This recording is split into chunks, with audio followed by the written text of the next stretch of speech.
वज़ीर आज़म शहबाज शरीफ से पोलैंड के नायब वज़ीर आज़म और वज़ीर ख़ारजा रादोसाउसिकोर्सी ने मुलाकात की। दोनों ममालिक ने ताउन को मज़ीद मुस्तहकम करने के लिए राबतों को बढ़ाने पर इत्तेफाक किया। वज़ीर आज़म ने अपनी गुफ्तगू में तिजारत, तवानाई, दिफा, तालीम, मेहनत और बाहमी दिलचस्पी के दीगर शोबों में दो तरफा ताउन को मज़ीद वुसअत देने की पाकिस्तान की ख्वाहिश का इजहार किया। वज़ीर आज़म ने पोलैंड की कंपनियों को पाकिस्तान में सरमायाकारी, बिलखुसूस तवानाई, कानकनी और इंफॉर्मेशन टेक्नोलॉजी के शोबों में नए मौके तलाश करने की दावत दी।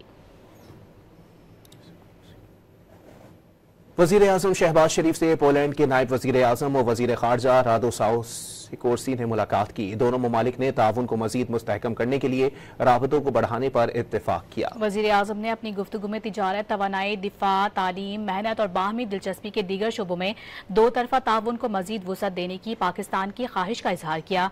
वज़ीर आज़म ने पोलैंड की कंपनियों को पाकिस्तान में सरमायाकारी, बिलखुसूस तवानाई, कानकनी और इंफॉर्मेशन टेक्नोलॉजी के शोबों में नए मौके तलाश करने की दावत दी।